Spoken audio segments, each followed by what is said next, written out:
It's recording now. Yep, there we go. See, I'm just learning as we go. This is St Alwyn's 1888. Now that, say, was there from 1906. This is where the petrol station is there now. Now this is up top of opposite the school, comprehensive school you call now. And this is owned in 1869. And then of course we know that Archie Trevelyan, who lived there, he was a milkman. And then he bought this. And I did ask Roger when he bought it, and he bought it in the late 1970s. Of course, then he got it all demolished. There's 3 houses there now.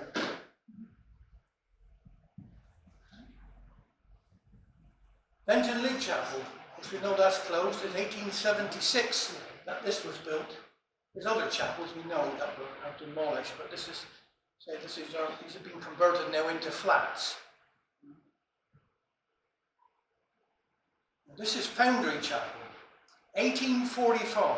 We are down Foundry a little bit, but I just thought it was interesting to put a few chapels in that was in Hale at that time that I can remember. Now, this closed in 1967.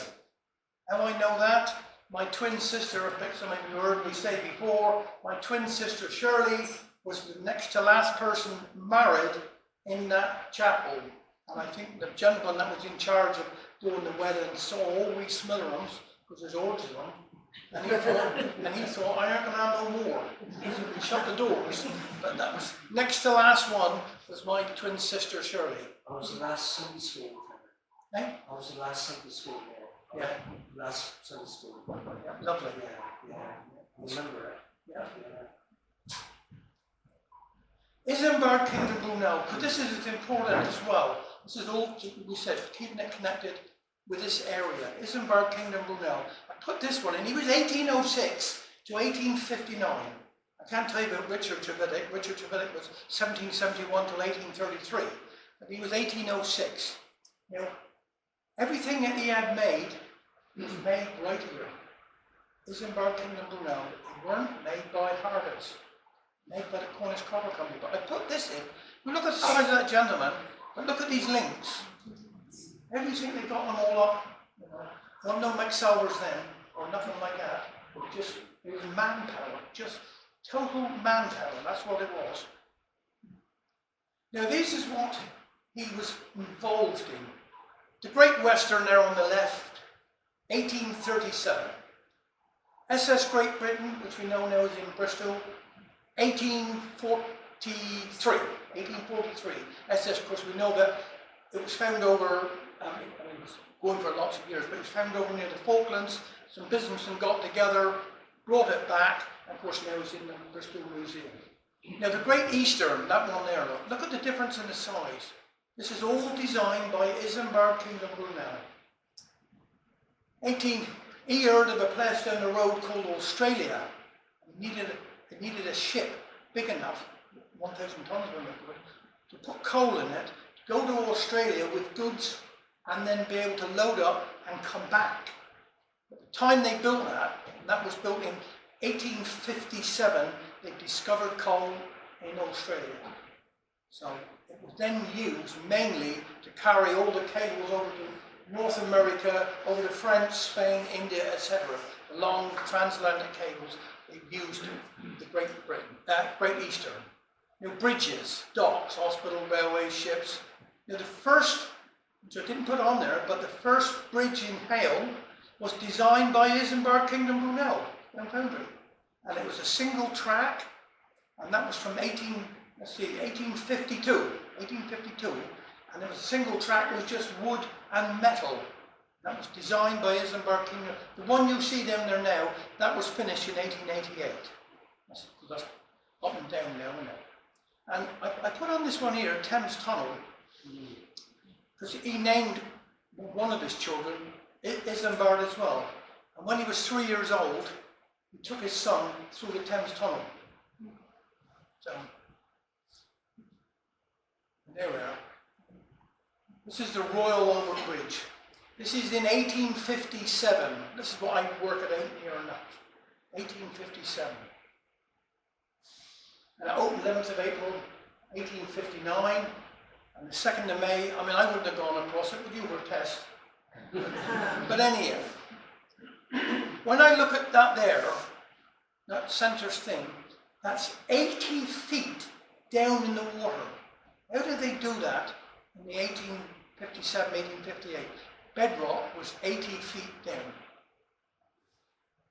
Now Isambard came down to that bridge, and because he was very ill, he had a stroke. By 1858, he'd had a stroke. And they brought him down, and he went across the bridge, but that was the last time, because he died in September 1859. You see the ships that were built, as I said, the Great Eastern and all like this, they all went to his design. Now, you know what this is, a Clifton Suspension Bridge. That's why over there we got Clifton Terrace. That's all to do with Clifton Suspension Bridge. He went to the Bristol, this is Isambard Kingdom Brunel. He fought for them for nearly 30 years. He wasn't very old when he died, 53. But they said you could never span that gorge. Should have gone back to there. But you see all these links, all these chains and all these, they were made right here. By the Cornish Copper Company. Nothing to do with ours. All these, and what you see on the Royal Albert, all these, look. Almost all these here were made right here.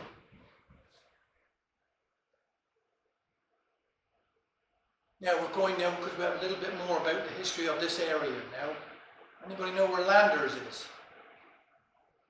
We've got just down the road here. I think it's a Vets now, but it was a cafe, the Rooster's Cafe. Tin Man Pool, he was called. He started pools, J&F pools. Tin Man in 1848, right there. That was where, and that was plumbing and tinware business, 1848. And they carried on till 1998. So 150 years, J&F pools were all in this area. I'll show you some more photos in a minute. That's Landers, that's it. That there one used to be the old Sweb office. There, next to it now. That's the ice cream place, but they used to be Sweb.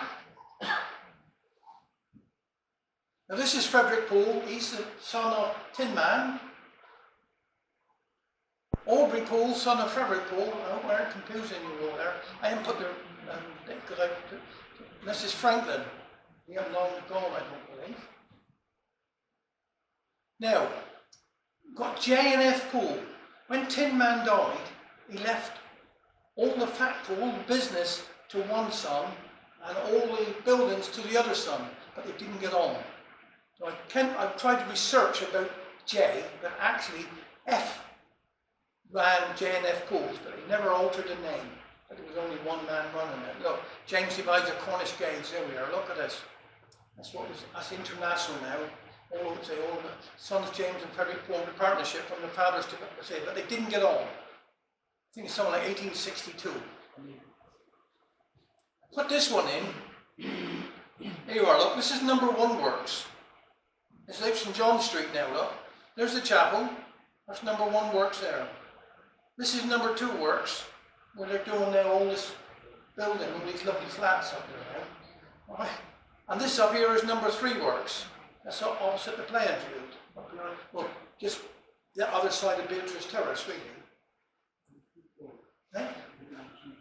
Madison Court, yeah. Right. Of course, all this here was, this is where they stored all their steel, you see. The Cornish Hand Walk was, well, they were formed in 1880s and they were bought out by J&F Poole in 1908. It was the Cornish Hand Walk Copper Company, and they were bought out by J&F Poole. And this is what they made. Now you'll see, we've gone to Newlyn copper, and you've got J&F Poole's copper. But a lot of J&F Poole's were made from jigs, you know, they were just pressed out. So you'll never really find on the bottom of them made by J&F Pools. They've got catalogues, they've got numbers. With Newlyn, you can say when it was and wherever, but so J&F Pools are slightly different. Copperware was to some extent similar to that made in Newlyn, as I said. Cheaply made with jigs and machines. Many items were unfinished. And of course, it dwindled with the First World War. There were engineers, iron and brass founders, metal perforators, wire weavers, tinsmiths and coppersmiths. Now, turnpike in, copper, that thing, that was all to do with J&F pools as well. I think I don't know the name of it. It was called Perforator's Pub, and that's what it was called before long before the turnpike. But J&F Pools also bought a Cornish shovel company down right in the bottom of Roseworthy. You go in the bottom and turn right. Well, they only had 6 men. I just assumed when I'm reading all the bits about it that they would leave there, come up to the pub, have a pint, and then come back here. But it was called the Perforator's Pub. 1914, 1918, as we know, well, all these companies were to do with the First World War, to do with Stoke shells and other munitions. Over 400 staff.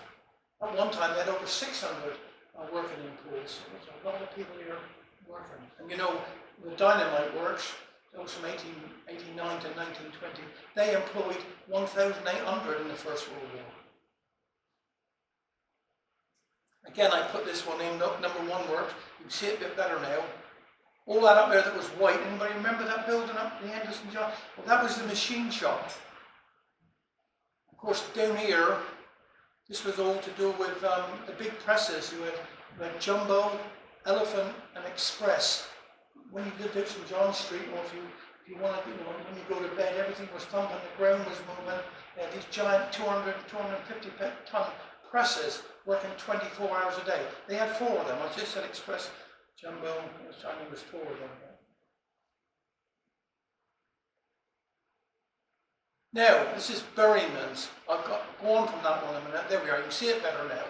There's number 1 works. Look, there's looking down to Landers. Remember, they used to keep the doors open there.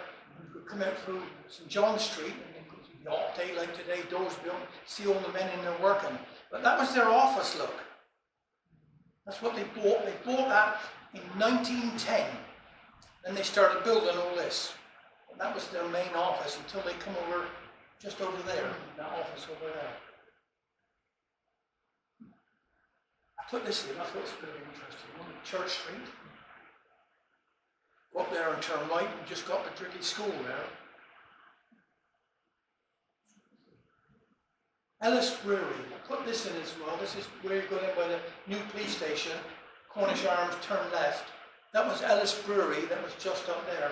And the reason I put that in is all to do with Columbia Pub, because Ellis Brewery was started in 1815 and they carried on to 1937, and they supplied beer, etc., and other things to over 50 establishments. A lot of people don't know this, but the Columbia Hotel was built by the Ellis family in 1866. So it's just right there. Now look at this, out St. John Street. That was a school. It says Phillack Church School, it was. But in 1921, somebody decided to set fire to it. The person that actually did it went to Australia in the end. I read a couple of books. I'm not sure of his name, but this is this was the school, and as we knew it, as the laundry out St. John Street. If you go up by, how can I say? You know, if you're going up to Salvation Army, not Salvation Army Hill, turn left, just go out there about 50 yards, and on the left they got new buildings there. But that was the school and a laundry. What was it, the band room, you know? Well, virtually, but the band room was, about 50 yards down on the left. That's right, yeah. I put there, look at the clock numbers there. This is all to do with the Cornish Cotton Company then, and then it went over, of course, to J&F Pools. Now this is Luke's Copper Terrace. When you look at the building here, which you'll see in a minute, this is where the 25 furnaces were working. You know, they build it out there now, those engines. They dug down recently, I'm going to say 15 metres, but 40 feet, something like that. And they found an adit. And that was all to do with the Cornish Copper Company. So they had to dig some more trenches across the site because they didn't know really what was, people forgot what was there. But with all the things that because that's me moving the thing up and down a bit. These weren't built until the 1900s, early 1900s, because Luke's went to South Africa, worked in the gold mines, and came back a very, very wealthy man. And because all this then, as I said, because they'd closed down by 1867, this was just waste grain. So he got this row of houses built, and then he got where the petrol station is, he got the next row built, because his daughter was called Beatrice. And he got Beatrice Terrace built. That's Luke's copper terrace there. On some of the photos you'll get a different at the bottom, but that is definitely Luke's copper terrace. Now look, we're right outside here now, look. Because we've got the Cinnamon Trust in there now. But these here were the Cornish Copper Company buildings and workshops in there. Because the road is completely wider now than what it was then. Now the next building in behind was J&F Pools before the Cinnamon Trust was J&F Pools Canteen. Because they used to hold Christmas party, a lot of functions. They had so many people there working for them. But that's where and you had tickets. You could have a lunch, you know, so you could have a bit of soup if you wanted it, but you had soup, you could have your main meal and a bit of sweet afterwards. You had to buy the tickets to get your meals. J&F Pools. Now put this in because I'm trying to work out, but that looked like to me like Baisley's. Baisley. I got an A there, a Z. You know, I think that's Baisley's, but this is where that's John Daniels, or was, you know. You see how sharp the road is there, look.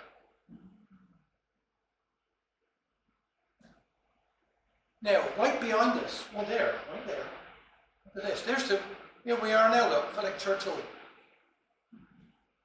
Look at this. Anybody remember that? No. Well, I worked for John Daniels when I was a bit younger, a day or two younger, a week or two ago, anyhow.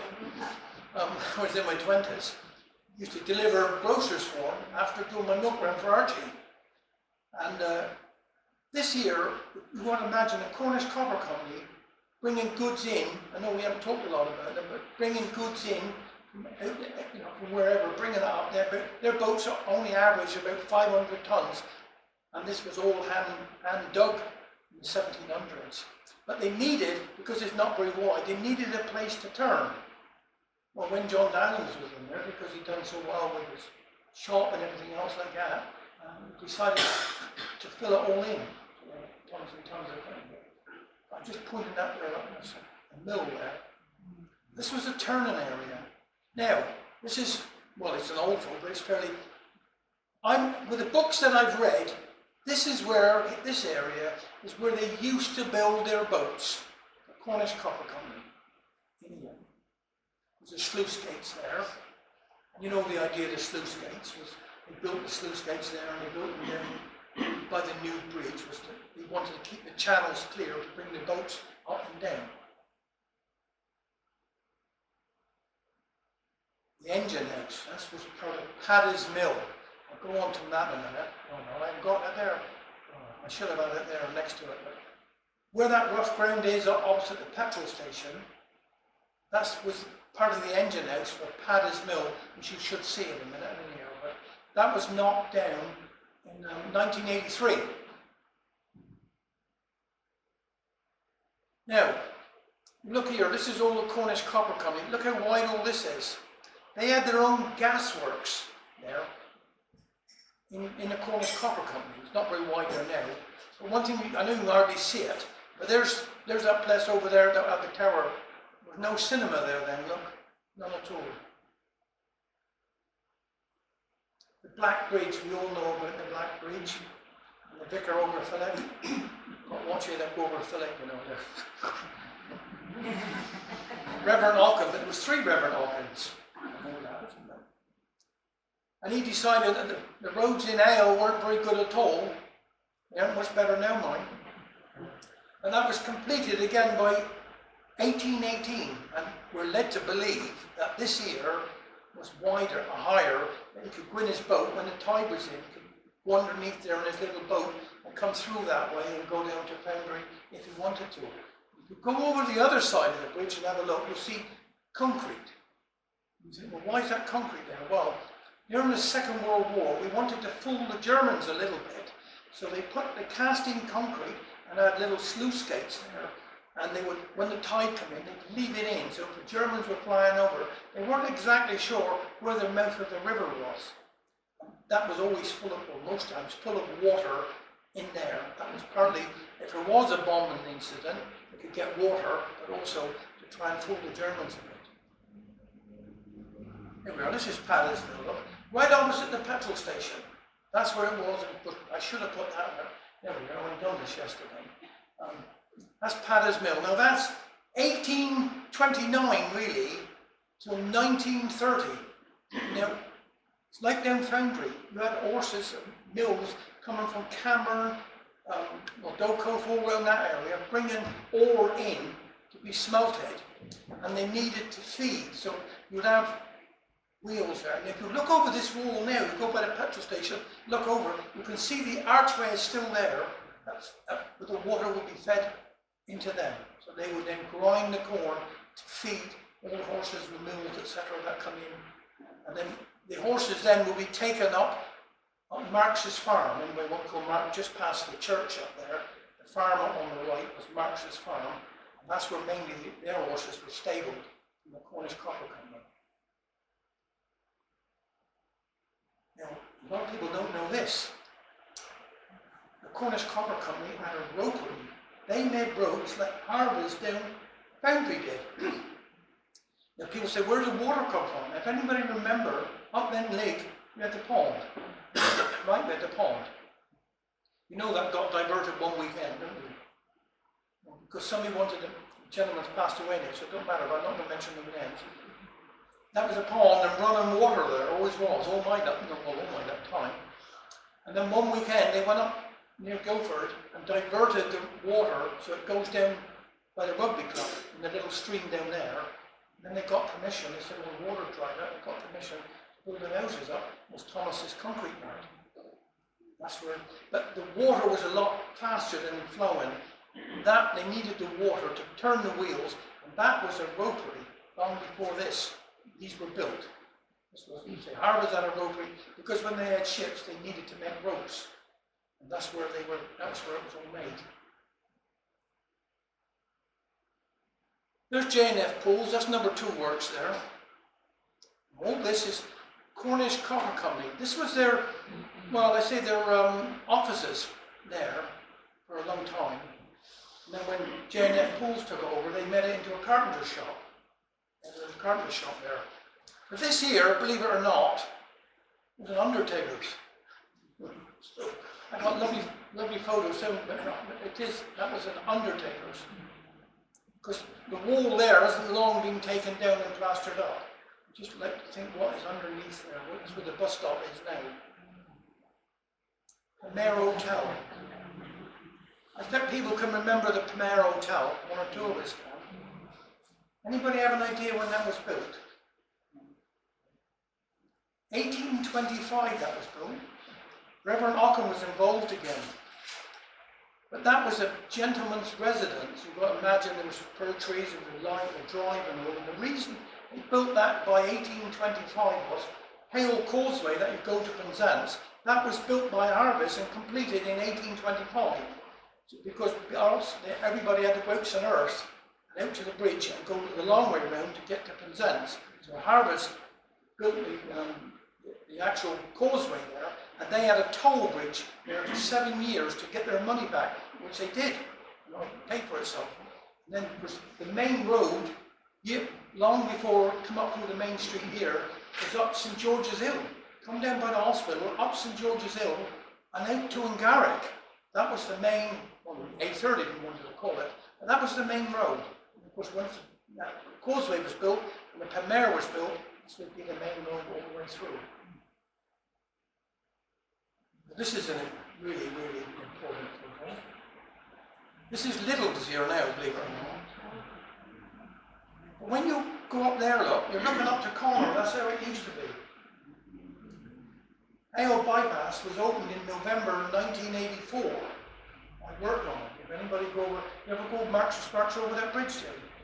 don't. I work on that. I'm still not happy with it. It's 1984, November we opened. But I tell, and this is true, people that know me, as I'm one of 13. We've never ever, until I was 19, I'd never gone up, any of us, up that hill. We didn't know anything existed past what we could see when I joined the Air Force. But that is true as I know. If you turn right and go up to Will Alfred, there's a dog rescue place now. There used to be, you've got to think of the Will Alfred Consols, which was a fantastic, a mammoth mining place up there. They had a school up there for 200 pupils. Now we've got 5 houses, that's all that's left. A school for 200 pupils in there. So if you turn left, turn left there now, and you're going, well, there's farm industries. Of course, we see the mill there. A lot of people ask me about the mill. Little's, when they got permission, the idea was, this is in the 1980s now, demolishing farm industries. The last time that was rebuilt, because they had a fire in about 1850, and it was completely, it wasn't as big as that, but they reckon it's there from the 17th century. Just buildings and doing all things for farms, supply and stuff. But the last time it was rebuilt was in 1852. Here they are demolishing it. And when Little's got permission, the deal was they would give the council £200,000 to convert that into flats. Well, the scaffolding cost £100,000 because it was bought. Looking in the 1980s, a lot of money then, wasn't it? It was bought, especially to put up, and then they would start converting it. But they don't know where the other 100,000's gone.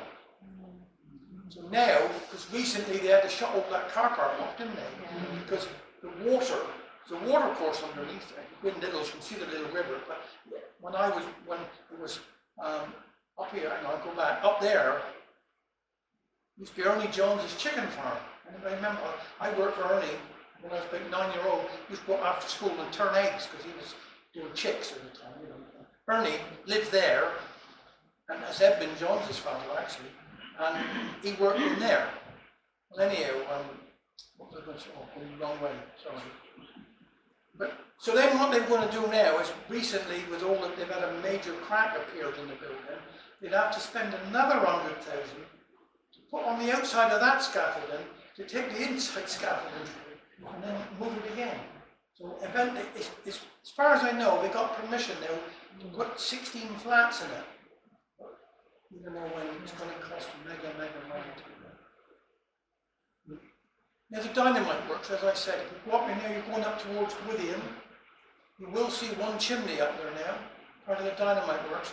1889, Arthur Gutman designed this and built this.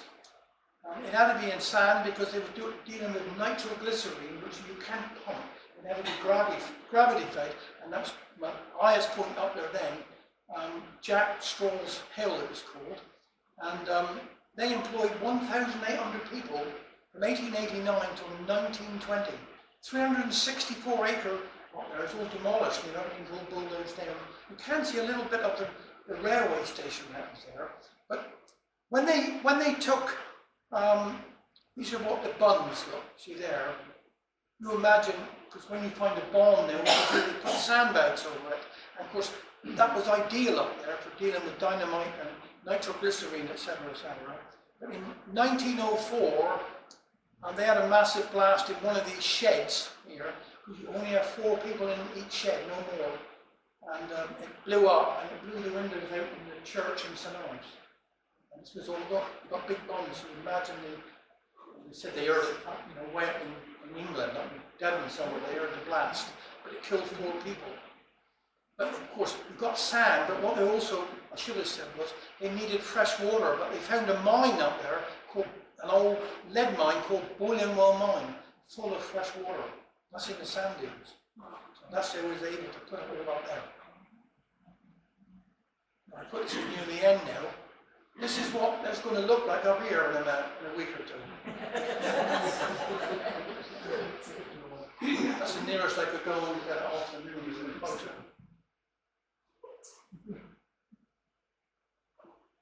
I put that as a thank you. I hope I haven't been too long, have I? Or not long enough? Yeah, it's called a second.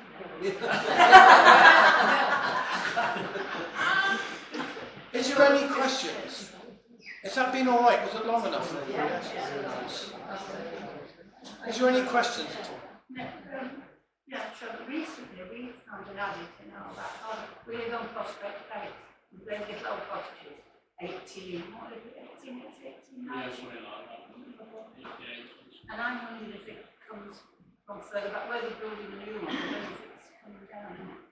Well, I'm led to believe again, in one or two of the things, they've got tunnels in little adits. That's all to do with tunnels they made for the fumes when they realised, because the average age, believe it or not, of the Cornish Copper Company men working, the average age was 30. Like asbestos now, they never realised when they was smelting all this copper, nothing could grow. Wherever the wind was blowing, it would kill everything in the vegetation. And then somebody realised these are poisonous fumes. So they put in pipes and adits to take it away, further away. Up Lig is a prime example. There's a couple up there near where the pond was. There's a couple of, found a couple of adits up there. That's all to do with the Cornish Copper Company. Anything else? Yeah, tell us a little bit more about the hall itself, please. You've told us when it was built, who built the hall, and was it moved from the church? You hear stories about it being Phillack Church Hall and it was moved, but what's the real story of the hall? Well, this was built where it is now. It was. It was definitely built As the church hall? No, as a Sunday school for the children that went to Wesleyan children? yes, Yeah. that was over there, they were demolished in 1820, as we said, and they built a new big chapel right up the top up there. Yes. So when did Phillack Church take the hall? Well, it says on here, which I've not listed, but it says 1913. But you know, I'm open to that. I wouldn't tell a lot because I don't know.